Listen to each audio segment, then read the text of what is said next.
Hi, my name is Hal Josephson, and I'm based in San Francisco and Hawke's Bay, New Zealand. So what's MediaSense all about?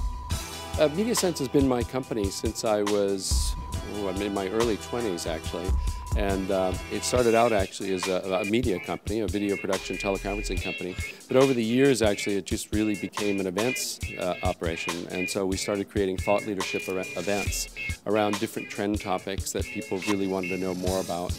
And so we've been organizing speakers who are, either experts or really smart, savvy people around the topic to come share their thoughts and their perspective with people at conferences. Hal, what's your connection with New Zealand, and how do you see the New Zealand-US connection working?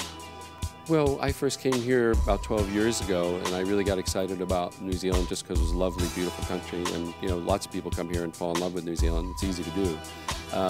I met a Kiwi, and so that made a difference. So personal, reasons drive your professional considerations at times, and so I just started basing between here and San Francisco.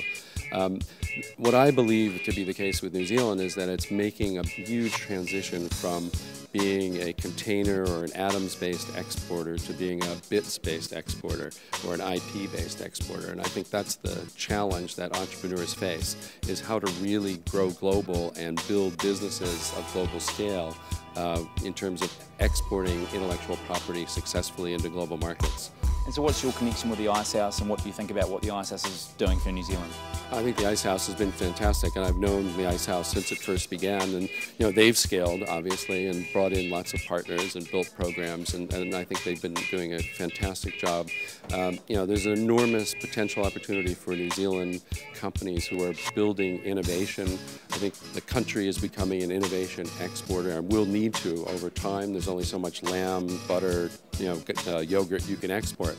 And so how it is that you effectively get that intellectual property-based business into global markets is key.